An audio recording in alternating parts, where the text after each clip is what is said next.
Well, this poor little, and she was like 20 something at the time. She was so scarred from that experience of finding this guy going through her underwear drawer that like she is terrified to hire anybody to come in her house now to work on anything in her house. Be putting locks on my underwear drawer. I mean, I feel so bad. I can't even imagine. I'm like, first of all, really? Gross. What is wrong with you? But I guess Who are that's you looking for? For real.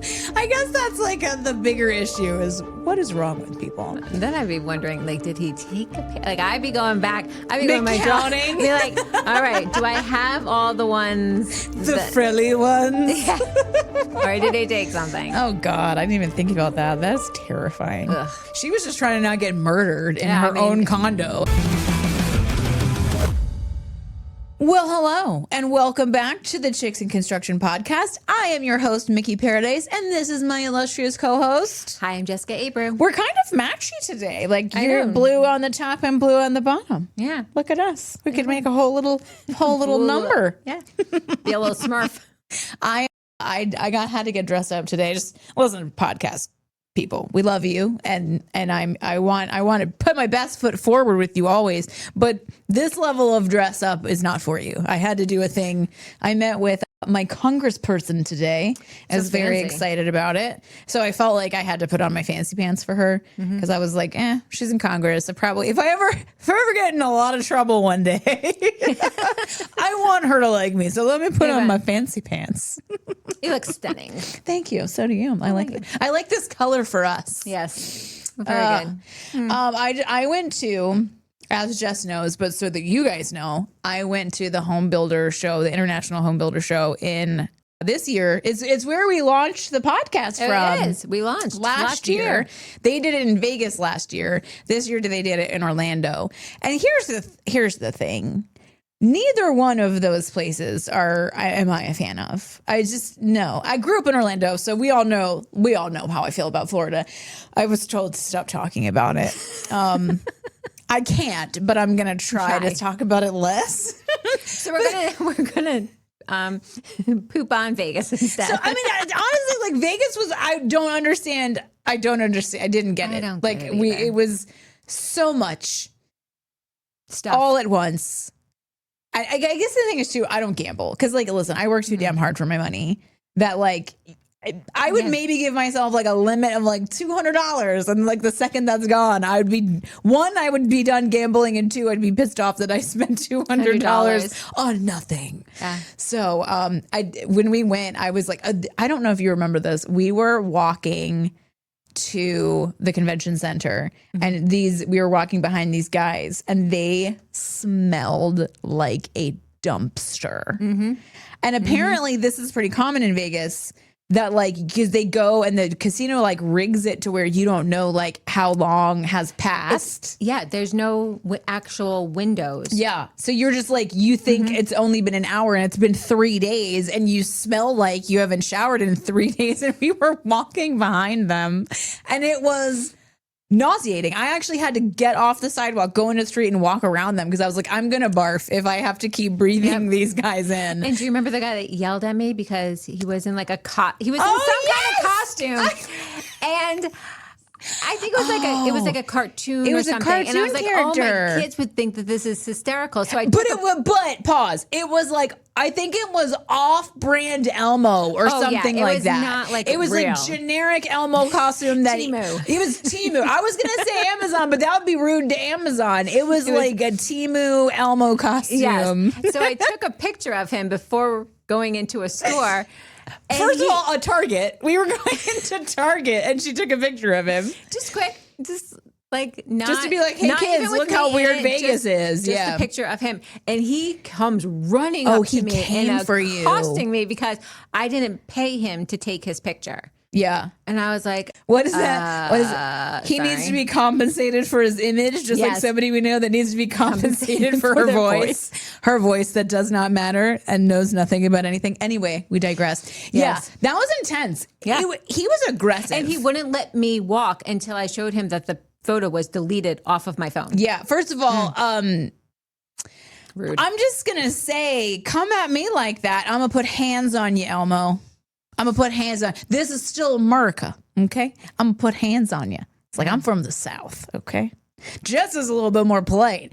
I would have kneed you right in the groin. So Elmo got real lucky that it was you and not me, because it'd have been full on hands. I actually don't think I knew what was happening until later. It was so weird. It's so weird, and like we got kind of separate because like you guys were walking into the stores. I was this, and he was and then all of a sudden he was in between us, and I was like, wild. It was wild. And I was like, I'll just do what you want, sir, because I don't need to get shot today. Yeah, unlike me, I'd have been like, do it. I'll be like 50 cents. Got shot 9 times. No, I don't really want to get shot. But listen, I'm down for it. I'm here for it. All right, so you went to the home show. Okay, went to the home show. We're wrapping it. It was a lot. It was a lot. I'm just be honest. I was trying to get content for us, but like I was in there and I was like, none of this makes sense. Like it was just like walking through it. I understood why renovating your kitchen costs as much as it costs to build a house. Like I was just like, what? Who is this for? Like for me, I was going into it thinking maybe I can find information about how to like make things more affordable.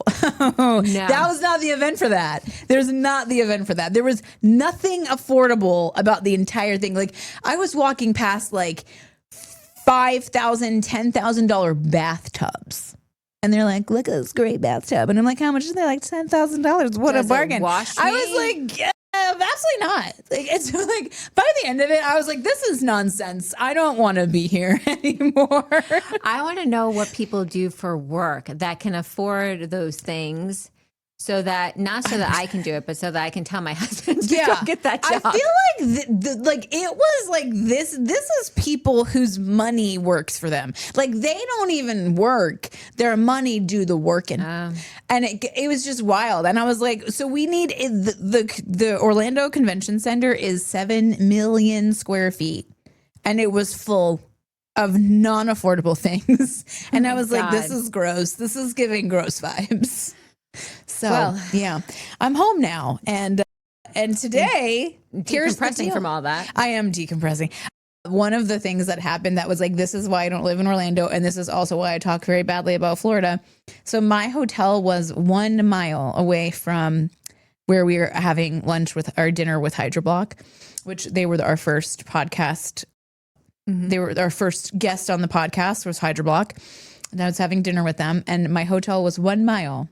And it took me 45 minutes to get 1 mile. You could have walked. I could have walked. I was almost crying in the car. I was like, I don't understand. Like I left 30 minutes early to give myself plenty of time, which is very rare for me. Just so you know, I'm not an on-time individual. And I think that was part of what was making like the emotions rage, because I was like, I was gonna be on time.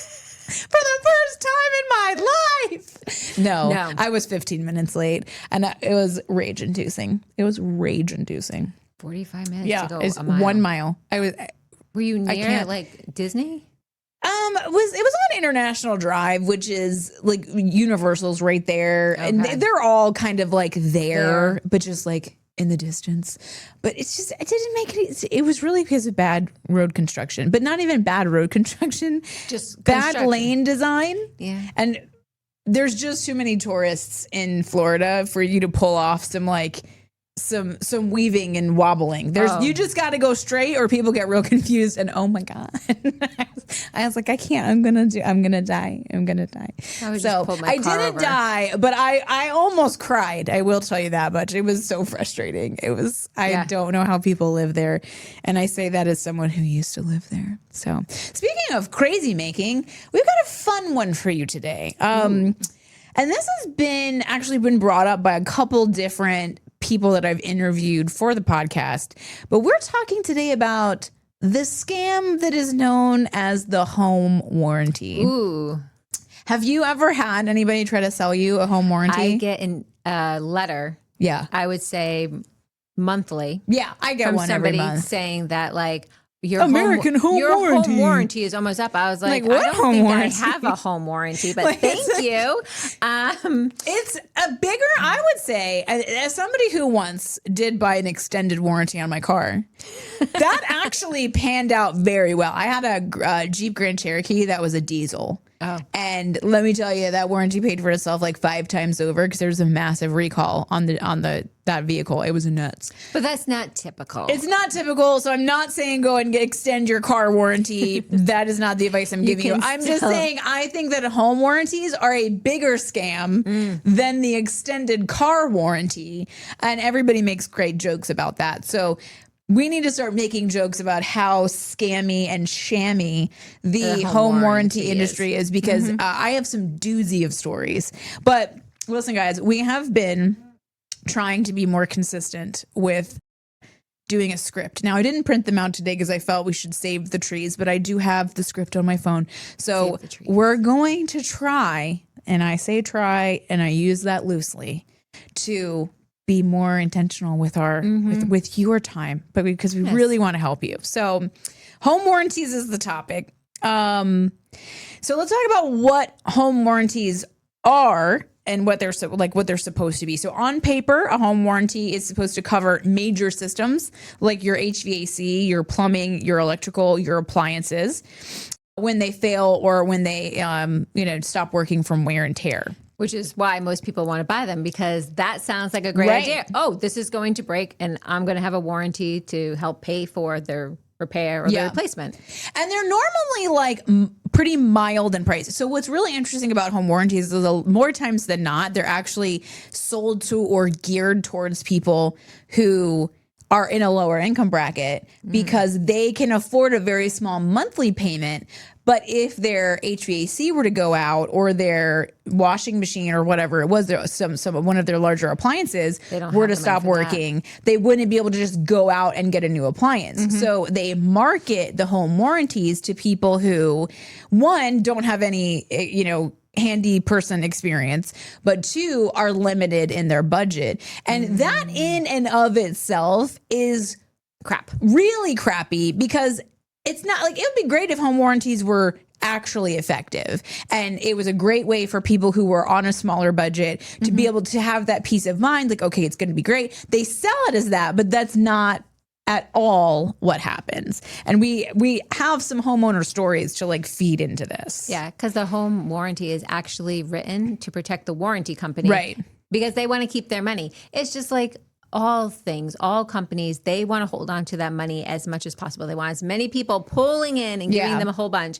And they don't want to give it out. And like, and that where I think there's probably nothing we say more than the importance of reading your contracts. Like I am that person.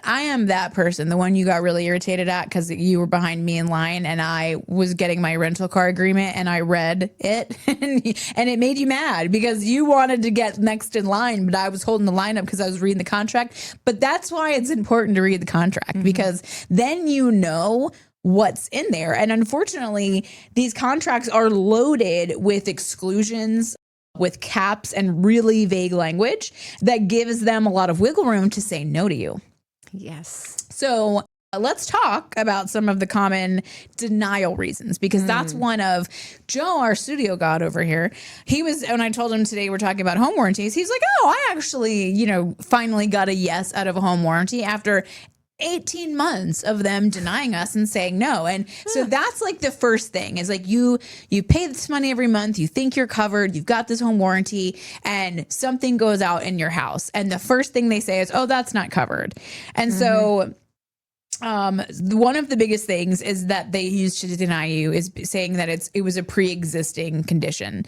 Even though you as a homeowner have no idea that something is pre-existing. Obviously, if you had known that there was an existing issue, you would have taken care of it, or you wouldn't have bought the house. Like either or way, you would have had the other homeowner do it. Isn't that what a home warranty is supposed to cover? Like it's supposed to cover you for something that exists that you don't know about.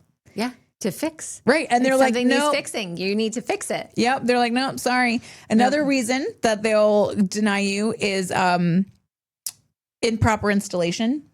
So, which again, how would you know? Like, if I'm looking at a wall, I don't know if it would. Right. And if your dishwasher is installed and it's for a time working, right? How are you, the homeowner, supposed to know that it wasn't installed properly? Right. Or your washer machine, right? Or your dryer, unless like something when you go when they do the inspection, that they'll tell you like, oh, it's leaking water. Right. Well, then maybe you might know. But other than that, you're not going to know if anything's installed right. installed incorrectly. Even if like they came to my house and installed something now, I'm not going to know if they did it right. I'm just going to assume that you're the one doing it. Right. You're doing it right. Right.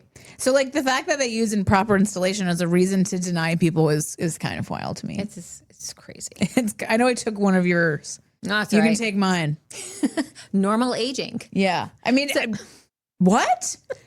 Why am I paying you monthly if like, and like I understand that there's like limits to things like, like the phone, like the warranty on your phone. It's like obviously it doesn't cover it if you ran it over with your car. Oh, I don't even have a warranty on my phone. Oh yeah, and that's probably another one. One time Hector ran his phone over. Now this is not sponsored, but listen, OtterBox, if you want to, let me know. You can sponsor us. They're like absolutely not. Hector had his phone in an OtterBox. Okay. If you work in construction and you have a cell phone and it's not in an OtterBox, get it in an OtterBox right now. So the phone falls out of his pocket. Mm-hmm. He's driving a forklift. He runs his phone over in a forklift. It was fine. OtterBox. It's got your back. So it must have landed this. Yeah, it was down, but it was one of those OtterBoxes that has the cover. It was like a fully encapsulated, because Hector has dropped his phone in a porta potty before. Lessons were learned. Thank you, OtterBox. We got him a new OtterBox after that. I was like, there's no cleaning given the things that Hector puts his phone through, we have to have protection in an OtterBox. But normal aging, I'm sorry, what? Like, what do you protect with the home warranty? Like, that's really the question. Yeah, because normal aging, that's literally everything in the house. Everything is going to age, even the people inside of it. Right. Like, that's unfortunately for all of us, that is happening. So to me, this one really, really just blows my mind. They don't cover things that, like, when the code changes. So if a code changes and you have something happen with your system, they're not going to cover that. And I'm just like, wait, how are you, the homeowner, responsible if the code changes? Like, why wouldn't it be covered if there's a code upgrade? So like if there was an electrical thing that needed to be upgraded. Yeah. So it says cover that. So code updates not covered, meaning that they'll pay for the broken part, but not what it takes to legally fix it. Cool. Yeah. So sounds like, good. yeah, like if, so let's say your house was built when the electrical panel needed to be this type of electrical panel. And then you have something that happens and like something gets shorted. So they have to come in and they have to fix that part that is broken. But now, in order for the fix to be in compliance with code, it needs this other thing. Well, they're not going to pay for that. And again, it makes sense on one level, but when you factor in the fact that you think as a homeowner that you're paying this money and it's going to protect you no matter what happens, that's not. That's nuts. It should be like up to a certain amount or something. Yeah. And like if something broke, because if it hadn't broken, then you wouldn't need to get it back up to code, right? Exactly. Like if I don't do certain things in my house, like I don't have to worry about like the code changing or anything, even though it's an older home. Not really that old, but my Seacon house is. Yeah. What year is that one built? 1969. Oh yeah. Oh yeah. Yep. Yeah. There's gonna be some code issues. There's gonna be some code issues, and then like even when we updated it, we have an island that has the plug on the side, and like that's not allowed anymore. Oh really? Yeah, you're not allowed to have an electrical outlet. So in North Carolina, you actually can't have an island that doesn't have electrical in it. It has to have power in it. So you can't have it on the side because kids were like pulling on the cords apparently. So they're afraid of kids pulling on them and like the toaster falling on them or like starting a fire or something. I was like, or you could just, make sure you don't have feral children that run around pulling on cords. Oh, feral children are the best thing. We've got to have all the feral children. Jess is like, or just discipline your kids. Or just tell them, don't touch that. Don't touch it. Don't touch it. But yeah, because like my kids all grew up with the Yeah. there and they were fine. But yeah, I saw something that said like, no, you can't have that there anymore. So Interesting. Yeah. When we renovated our kitchen, we put in an island and we had to run electrical to it because in North Carolina code requires that your island has. Now listen, it could have changed since then because when it changes, it changes. But yeah, interesting fun fact. Another fun fact, when you have a home warranty, you don't get to choose your contractor. And this is where that's crazy. Yeah. And I feel like in some cases that's fine because it's like part of the problem that most homeowners have is they don't even know who to call. So like, right. So they're going to give you a list of people to call. It's helpful in that situation. But so what I have found, and we had a homeowner horror story. Well, I don't know if it was a homeowner horror story. We had a homeowner write in about a home warranty company, and it was, it was exactly the way that you would imagine. She was elderly, like kind of about to retire or in the retirement age. And so she was like living off Social Security and she had a very limited budget. And so, and she was, a divorcee, if you will. So she was just like living her best life by herself. But so if anything came up in her home, she didn't really have anybody to help her fix it. And so the home warranty gave her a lot of peace of mind, thinking that, okay, if anything happens in the house, if my dishwasher goes out or my garbage disposal, I'll have somebody that will come fix it.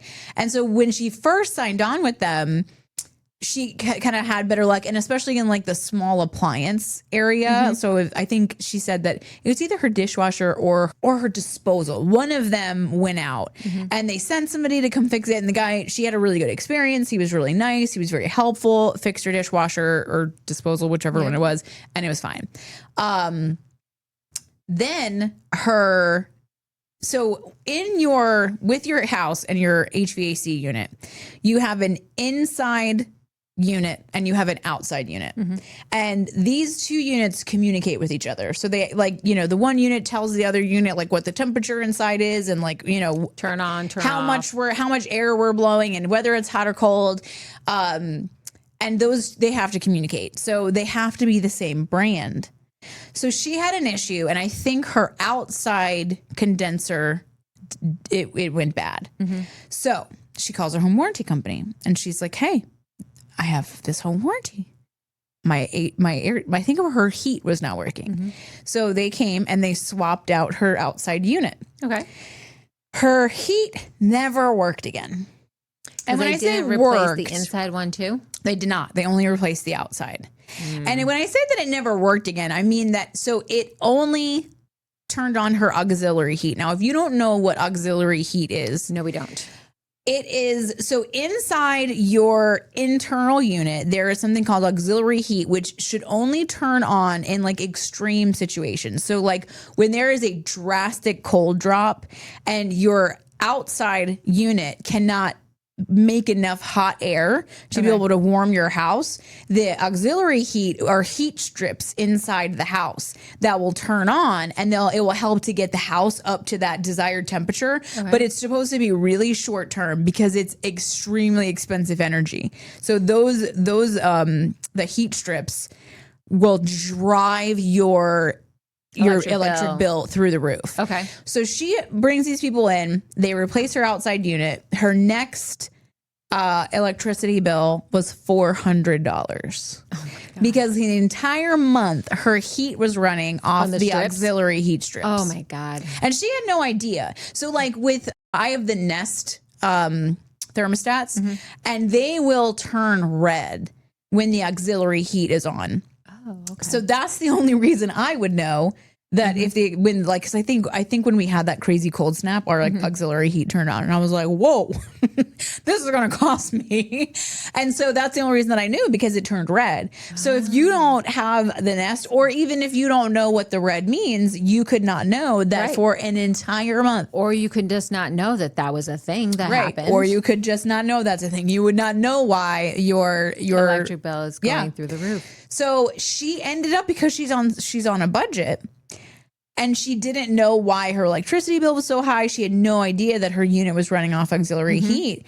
She opted to leave her heat off all winter long and just used her wood burning fireplace to warm the house. I mean, I love a wood burning I mean, fireplace. it's great for aesthetics. It's like it wasn't like one of those ones in Alaska where it like heats the whole house. Like it's an aesthetic fireplace that like I'm sure added some heat to the house, but like it was not warming the entire house. It didn't have like the blowers and everything. Right? No, it doesn't have that. It wasn't. That's not the purpose of it. It was like is that family room wood burning fire moment, which is cute, but it's not warming the house. So she went, and I think she went through an entire winter without having access to the heat.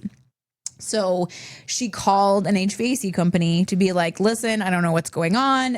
You know, my heat is not really working. My electricity bill was so high. They immediately knew what it was. That there was an issue with her auxiliary heat. So they come in, they go out, they look at the inside unit and they look at the outside unit and they're like, well, we know exactly what the problem is.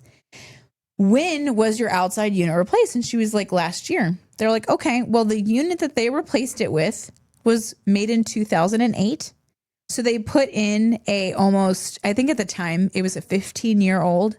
So basically what happens is these home warranty companies don't pay nearly enough money that they need to these trades that come in and do the work. So they take units that they took off of like this unit was on somebody else's house. And they didn't work. Replaced it with a new unit. And when she needed her unit replaced, they took this other unit and installed that unit and said it was a new unit. On top of that, it wasn't the same brand. So the two units were not communicating with each other. So the inside unit was the only thing that was doing any of the work, and those auxiliary heat strips were the only thing that they were using to heat the entire house. Didn't know they needed to turn on. Right. So she's like outraged because she's like, I pay, and she was still paying all this money every month to the home warranty company. And she reaches out to the home warranty company and they were like, oh, that's not our problem. And she's like, what do you mean it's not your problem? You hired these people to come into my house. Yeah, you basically, you did it wrong. Right. And like, not only are they saying like, oh, you know, we're not gonna, like, I think she was like, I need to be compensated for my $400 heat bill also, and then come out and fix this HVAC unit. And they were like, no, and also that's laughable. We're not paying your $400 electricity bill, even though this home warranty company is the sole reason for that electricity bill getting so high because they didn't do the work right. And she probably doesn't even have the contact information for the contractor who did it because the home warranty company is the one that sent him out. Because they're the one that set it all up. So that idea that like you don't get to pick your contractor, it's not even just that. You don't get to pick your contractor. There's nobody that's going back and checking this work that's actually working for you, the homeowner, to make sure that whoever did this work did it correctly. And it's not going to cost you $400 on your electric bill because they took some unit from some job they just finished replacing an HVAC at and installed that in your house. And there's no repercussions for that. Yeah, and if they're low paying, then contractors who are really good aren't going to want to do it. And that and they have these like national contracts with like these big HVAC companies, and it's like the reason why big HVAC companies or whoever, plumbing companies, all the things, the reason why they'll do that work is because they get, it's like guaranteed amount of work. So like during slow seasons, because like HVAC has like slow seasons when like people aren't using their systems. Right. So like it's guaranteed a little bit of work, but the people that are going to do that work are not the ones who are actually getting the money from that. Like it's the company. And then these guys are just getting the bare minimum. They're also not like if like a really honest guy is working on a home or like a home warranty situation and they go back and they say, hey, this unit is garbage. The owner of that HVAC company will say, okay, take the one that you just put in at so-and-so's house, install that, and then we'll tell the home warranty company that we put in a new unit. And there's no way to check whether that's actually what happened or not. Oh my gosh. So it's like very scammy. Very scammy. Very all the way scammy. around. All the way around. So the other issue is time. Claims can take a while. Like Joe was saying, it took 18 months for the home warranty company that he was working with to approve. So if you're dealing with not having your HVAC, for instance, And you could go up to an entire summer without having cool air. Because I know last summer, didn't one of your units go out? Yep. So we've now had 2 summers where we get one bad storm, and both times one of our units has crapped the bed. Oh, yeah, that's an expensive fix. It's a very expensive fix. So the first time, it had to be the whole outdoor-indoor unit, and it was for upstairs. So luckily we still had window units from when we lived up north, and central AC isn't really a thing there. Yeah. I mean, it's there. It's just not as big as it is down here because we only have hot a few months of the year. So we just stuck window units. Yeah. They cooled off. And then the next summer the lightning hit somewhere near our house and it blew the control panel to tell the things to turn on and all that. And luckily it was under warranty, not a home warranty, but a warranty from the company itself. And we were able to get that. And that's an important distinction because these home warranties, they don't warranty their work. So in the situation with the lady who had the HVAC units, that it was just a wild scam. There was nobody to say, oh, okay, well, we installed it, so we'll come back and fix it. They would not warranty it. They just ignored her. It's terrible. Yeah, it's wild. So there's that. There's the issue of how long it could take. And the thing too that I think a lot of people think is they treat home warranties like an insurance policy. And it is not. It is absolutely not an insurance policy. I mean, you're better off just doing it through your homeowner's insurance. Yes and no, because like homeowners insurance is not going to cover, if your they'll cover a water incident, but they're not going to cover if your HVAC goes out. So your home insurance is not going to cover that. Yeah. It's not going to cover if your dishwasher goes out. So like there is a gap, right? Like in coverage for things that happen. And that's part of like why it sucks that owning a home is so expensive, especially these days, is like if you're just barely getting by paying your mortgage and you don't have extra money to set aside for like if something happens, you're kind of up a creek without a paddle. Whereas like, because I hear a lot of people talk about how, this younger generation, they're not buying houses, they're renting. And everybody's like, oh, that's so dumb because, home ownership is the biggest path to wealth and all this stuff. And I'm like, is it? If you can barely pay your mortgage but you can't afford to have anything else fixed, like when you rent, that HVAC goes out, you're calling somebody. Like you're not. And you're hoping that you have a good landlord that will come and fix it. Yeah. If you have a bad one. See, I grew up in apartments and I guess it was regulated. And so like if something happened, the maintenance guy was there that day. Oh, that's nice.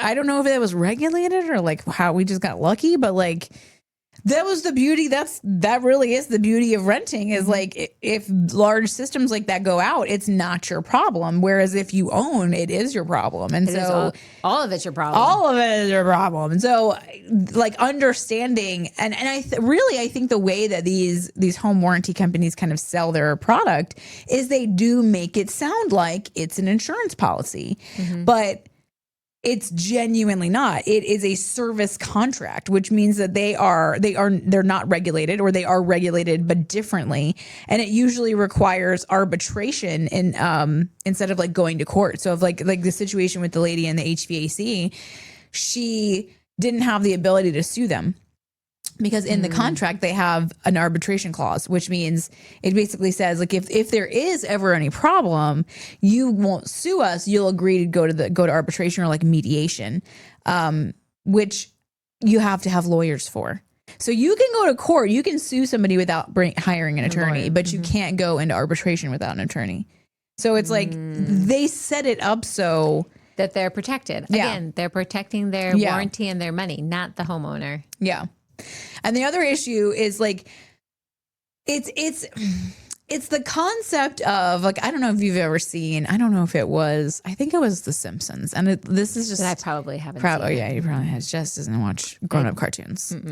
But I remember seeing this when I was young, and it was like Homer Simpson And he was like trying to buy something, but he didn't have the money. And they're like, oh, can you pay $100 a month? And he was like, oh, no, I can't afford that. And they're like, okay, can you do $10 a week or whatever it was? It was like, they broke it down to this smaller payment. But at the end of the day, it was actually going to be more than $100 a month. Oh yeah. They go like, can you pay $30 a week? Yeah. And you're like, oh yeah, I can afford that. And so that's what they do with home warranties. They make it this like, it seems like a really affordable. It's this cheaper installment payment. You should just put that money in a separate bank account. Yeah. I mean, but sadly, a lot of people don't think about that. And they think, okay, well, if I paid $30 or $50 a month and it's going to cover, I mean, HVAC systems are spicy priced. It was stupid. Yeah. The amount of money that we had to pay to fix that. It's really dumb. We're really lucky that Hector's nephew he owns an HVAC company, and trust me, y'all, it is not lost on me how lucky I am, because we actually had a situation last week where I did not know this. You probably didn't know this either. Your power can go out at your house halfway. So we woke up one day and the power on half the house was out. Now, I obviously thought, okay, this is something with the electrical, because like the power can't go out halfway. Like the power is either on or off. So how does it go out halfway? It's a phase issue. So that the power goes into your house in certain phases. Okay. And you can have a low voltage issue. The power line can have a low voltage issue, and it will send some power to your house, but it's limited. It's not enough to run all the systems in your house. So we wake up, it's freezing in the house. Like some of the lights are turning on, none of the appliances are on.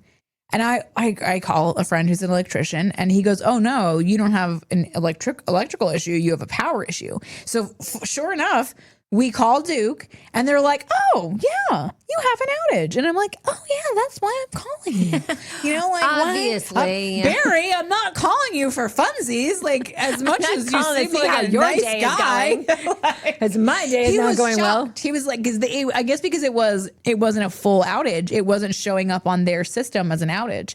So, but we knew that it was an issue because like right as I was about to call Duke, our neighbor texted me. It was like, do you guys know a good electrician? Only half our house has power. And I was like, call Duke. So they came out and fixed it and everything was fine, but our thermostats weren't working. So I have the privilege of being able to call my nephew and being like, hey, can you troubleshoot these and he helped me. We had like switch off a bunch of breakers, but not everybody has access to that. And so it is one of those things where it's like they sell you on this idea that, okay, if anything happens, I'm covered. But in all reality, it is a service thing. It is not an insurance thing. Yeah. And they're looking for every possible opportunity to not pay it and to not help you, even though they want you to think in the beginning that, oh my God, anything you need, they're going to be your best friend. Yeah. I mean, the same thing with the lady in the beginning, like any problems that she had, and they were all little problems. It was when she got into that bigger issue that they were like, oh, they helped. But then when it wasn't working and it wasn't functioning, they wouldn't even take her calls. So it's just like, okay, what are we doing? So the question is like, are home warranties ever worth it? I'm going to say no, but to be fair, home warranties aren't always useless. Just mostly. But they should kind of be treated more like a coupon situation rather than like an insurance or like a protection plan. Because the reality is this is a very discounted work that you're getting. So like you're paying monthly, and hopefully you're not having problems every month. So you're kind of like paying installments, and then when something big happens, ideally they're working with you and they're helping you. But there are so many reasons why, like Jess was saying, you're better off taking that $50, putting it into a savings account, and just having access to funds so that you can choose your own contractor, so you can make sure that the work is being done, so that because they provide a warranty. So like when I'm sure when you got your new units installed, it came with a warranty. Hence why when your control panel got fried, it was okay because it was covered by the manufacturer's warranty. And the manufacturer is going to take their warranty much more serious than, sadly, a home warranty company. Right. So thinking about it from that perspective of, it's not always a total scam. I'm not gonna lie. I haven't heard of a situation where it wasn't, but like in trying to be fair, I could see where on small repairs and things like that, there is a benefit. But like, again, the return on your investment there, I think you'd be much better off. Like if you're disciplined enough to pay Like make an $50, emergency fund. right. To put that every month into a fund where it's just in the bank. Now, I think, again, this is where home warranty companies are really preying on lower income people. Like the woman that with the HVAC system, she was putting on her credit card. So it wasn't even necessarily that she had the money to put into a bank account. She was putting on her credit card, and like I didn't ask her how her finances are, but it wasn't giving. She was paying that every month. If they send somebody out that does it wrong, they're not going to send somebody else to fix it. So then you have to pay for the person to fix it. Yeah. So she ended up having to get an entirely new HVAC system. Now, a lot of HVAC companies, like especially these bigger ticket expenses that are in some places essential. Like, listen, I don't know. I'm sure it can be done living in the South without HVAC. I mean, people have done it. People have. But we're very spoiled now. We're not roughing it. We're not roughing it. So it's more of like an essential service where if you don't have HVAC, it can be dangerous, especially when you're elderly. So there is financing available for your HVAC system and things like that. But again, she was paying money every month for a home warranty. They installed something completely improperly. It ended up costing her so much money. She couldn't afford to run her heat. They wouldn't help her fix it. They wouldn't take responsibility for doing it incorrectly. And after all of that and all of the payments that she made and all that, she still had to pay a separate company to replace her entire system. So like, are they ever worth it? I feel like legally we have to say maybe, but I haven't seen it. Probably just for the smaller things, like you still need to like have a plan for like something. And that's the thing. Like we had a situation where a tree fell in our yard and it hit the power line, but it didn't completely pull the power line off of the house. It damaged the power line. So the power line was putting like an insane amount of watts into the house because it had been damaged and it was just like flowing wild electricity into the house and it fried all of our appliances. I mean, and we had an Electrolux. All of our kitchen appliances were Electrolux and I freaking loved those appliances. And so when I realized that it was dead, I didn't want to replace it. I wanted to repair it because I loved this was the highest end refrigerator I've ever had in my life, and I loved it. And even like the insurance company was like, "Yeah, we're not going to give you that kind of money for a refrigerator. We're going to give you this much money." So that's a situation where your homeowner's insurance would cover it, and they did. But I tried with my whole soul to fix this Electrolux refrigerator. I loved this thing. And so I paid a service guy to come out, and it was like $115. And I'm like, okay, so that's what, 3 months of your home warranty payment to have him come out. And unfortunately he was like, yeah, she dead. Like it ain't coming back. There's no reviving There's no reviving. There's no CPR for this refrigerator. But like, at the end of the day, like even for the smaller appliances, like I just don't see how home warranties really are worth it. We've also had, I don't know if I told you the story, but our social media strategist, her name's Liz. When I met with her the first time and we were talking about the podcast, she was like, "Oh, I have a really interesting kind of story." It was with a home warranty company where she has a condo in Atlanta and she had a home warranty. And she had an issue with her HVAC. And the technician that came out to her house, she caught him going through her underwear drawer. So, and she was like terrified because she kind of caught him red-handed. She didn't know if he was going to assault her or not because like he'd kind of been caught doing something that he could get fired for. Or killer. Yeah, and so she ran out of the house kind of and like psychopath are you? ran over to her neighbor's house and was like, I need to come inside. Oh my God. It's just traumatizing. So like in that whole situation, the issue was, again, it went back to not being able to select the contractor, not being able to say, okay, like, as I know, You want to know who's in your house. 100%. I mean, so honestly, in the last like 5 years, I feel like service companies, like especially like even Stanley Steamer. So I had our carpets cleaned before Christmas. That was a real doozy. He came to the house and I was like, I'm sorry in advance for the condition of our carpets.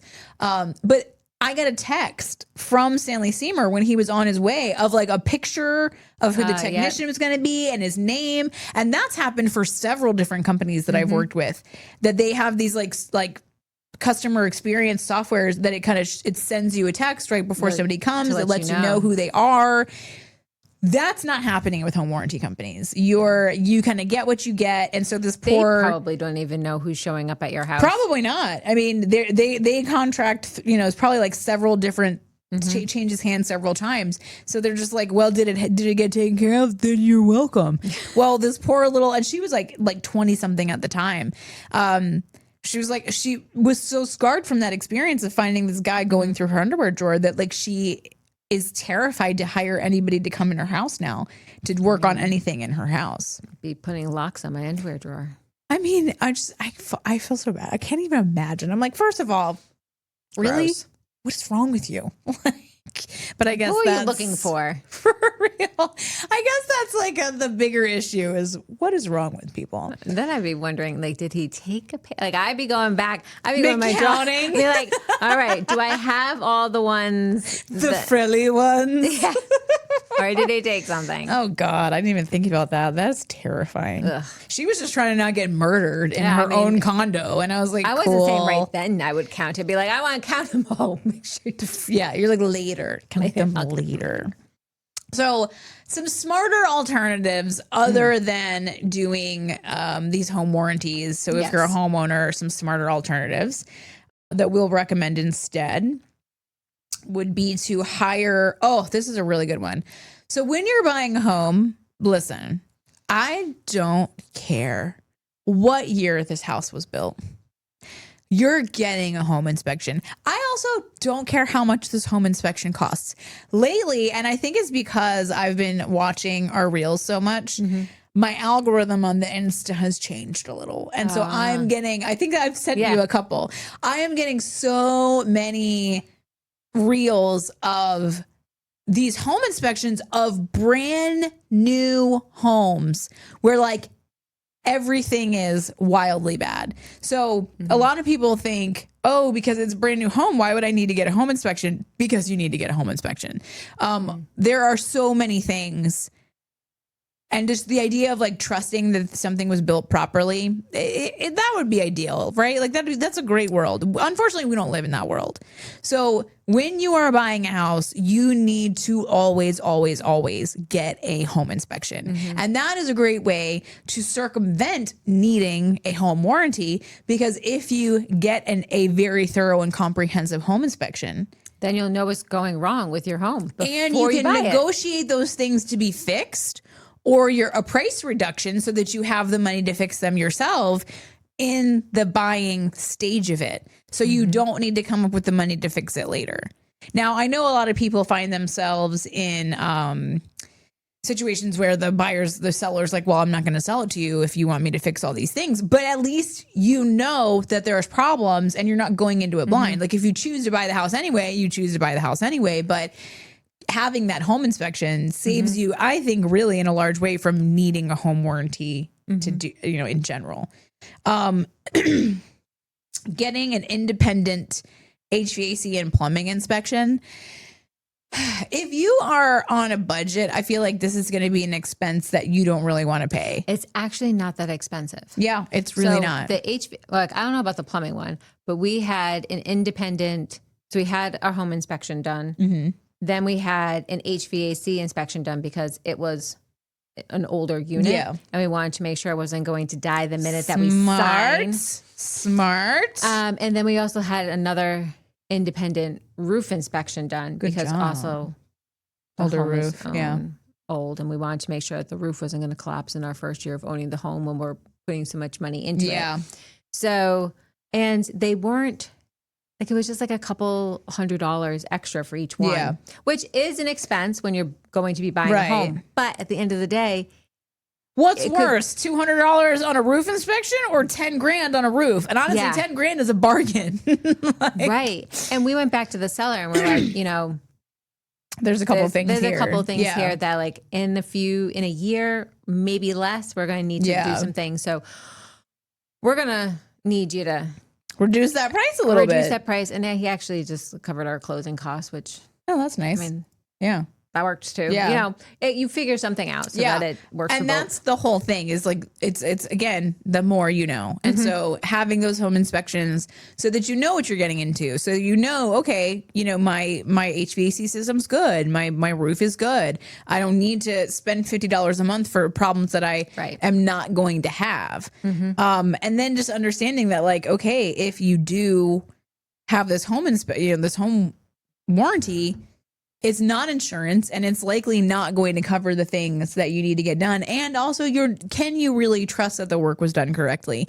So that's the other piece where it's like they're really kind of preying on people who kind of don't know what they don't know.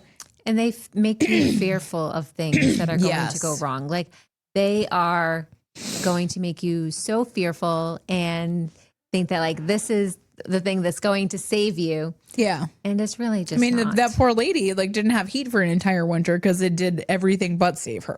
The other thing, and you've talked about this, is instead of spending money on a home warranty, having a home repair emergency fund. So if you're in a position where, you know, you're paying $50 a month, instead of paying that to the home warranty company, putting that into a higher yield interest saving situation where you are putting away and just saving it and not touching it. And this is the fun. I have that for my dogs.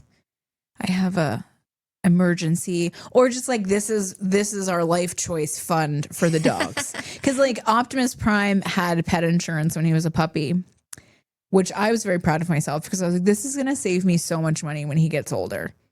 They went out of business. Oh, great. So you paid all that money. I paid all that money. And it was like, it was like just 2 years ago. So I paid for like, 5 years of this. It was like $50 a month for him to have pet insurance. Cause it was like, I knew this was going to cost me so much money. If I had taken that $50 and just put it in a daggone fund in a savings account, paid for I'd be fine. Yep. Now it's just coming out of pocket every time Prime has to go to the vet, and it costs me $1,000 every time. So I have that, but for my dogs. And so it's a really important thing to think about, like really weighing the odds. What are the chances that, you know, something's going to go out in your house, and one, the home warranty is actually going to cover it? Are you better off just putting that money into a fund and saving it? And honestly, more times than not, you are. Another thing to consider, and I hear this from literally every trade, especially HVAC, is to proactively maintain your system. Yes. We also heard this from the plumber. Yeah. Oh, yes, we heard it. Talking about having your hot water heater drained every year? Yes. But if you hadn't drained it, don't drain it. Don't do it now. Don't drain it. Don't start draining. Wait until that thing blows, and then you have to put a new one in and then drain it every year. Drain it. But they even had a maintenance thing where you paid like $100 for the year. And they came and did all the things. They would come and do the maintenance for you. That is a much better use of your money than paying it towards a home inspection. Because also, when you have that maintenance relationship with a company, I know for the HVAC, it's the same thing. You, one, get faster service because you're an established client. A lot of times, they kind of do this thing where if you have the warranty program with them, you get a discount on the labor. Or, you know, and so there's a lot of benefits to having like a maintenance plan with an HVAC company or with a plumbing company and proactively maintaining your system. I know for us, our HVAC, it gets maintained every season change. So every summer and every winter, they come out and they clean the unit. They kind of check in and make sure everything's good. They check the Freon. They do all the things to like make sure that the unit will run. And we just pay yearly for that. They call us. They schedule it. We don't have to do anything other than just answer the phone when they call. They come out and do it. And then that way, we're not having any major system failures because they're maintaining it every season change. And that makes a really big difference. The other thing is to, and this is a lot easier said than done. So like, don't get me wrong. I understand that this is not as easy, but having relationships with reputable contractors kind of before you're in a crisis.